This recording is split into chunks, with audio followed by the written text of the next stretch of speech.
Founders pour blood, sweat, and tears into making a great product. Yet, most SaaS companies don't know what they are worth to their customers or how to best communicate their value.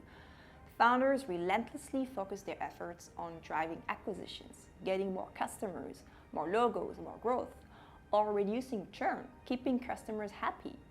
Monetization and pricing is the least talked about growth lever in SaaS, but it's the most effective. Hi, I'm Alice Besomi, and I'm here to talk to you about pricing SaaS products. Please like and subscribe to our channel. We put out videos every week on various topics relating to startups, investments, VCs, and more, so hit the subscribe button now. There is a great research done a few years back on hundreds of SaaS companies that compare the impact on your bottom line when you improve certain levers by just 1%. The result is pretty interesting. 1% improvement on the acquisition level will get you 3% extra profit. 1% improvement on the retention levers will bring 6%. Now, optimizing pricing by just 1% will get you close to 13% extra on your bottom line. Another study from Andreas Hinterhuber of Fortune 500 companies found that a 5% price increase leads to 22% improvement in operating profits. Compare that to reducing COGS or SG&A expenses by 5%, which only improve the bottom line by 5 to 10%. Yet, people are scared of adjusting such a fundamental levers, so pricing tends to be neglected. But it is a critical way to drive more efficiency in your business. You should not fix your pricing and never look back at it. Instead, keep revisiting your pricing. Sometimes pricing can be tricky in the absence of a competitor reference or if you are building something totally new and different. You are starting your business, you are designing your pricing. Most likely you are leaving money on the table. As a refresher, you could either start with a cost-based pricing strategy or a value-based pricing strategy. Cost-based pricing is easy to get. You start with the cost of producing your product and you add your expected margin on top.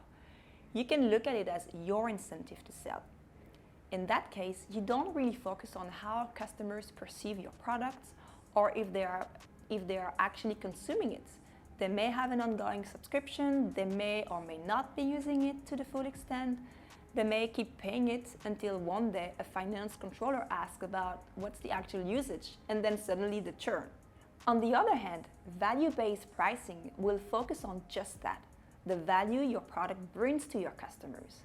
And the higher the gap between price and value, the more people will want to buy. You can look at it as their incentive to buy.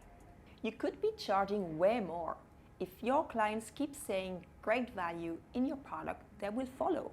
Your product is part of their daily, weekly workflow. They just couldn't imagine working with other products. So it is well admitted that value-based pricing will get you further, as you can work on this very specific incentive to buy. It allows you to charge a whole lot more. Now, as I mentioned, pricing is not a fixed metric. You can and you should experiment with it to test whether you have priced at the reasonable level or if you are giving it away at a too low price. This is especially true if you haven't changed pricing for many years, if you keep winning deals with no pushback on price, or if you even get customers' feedback that you are much cheaper than competitors, and so on. So there's that 10-5-20 rule where 10x, that's the magnitude of value your customers are getting compared to what they pay.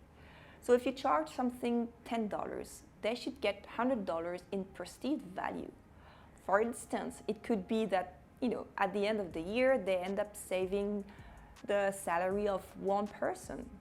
5%, that's the price increase you can start with to test the water.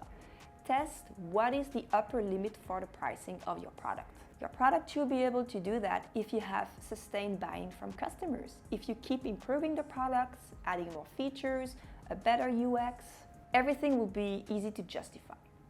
20%, that's the percentage of customers you can afford to lose. They are the ones who are pushing back on the increased pricing. Do your math.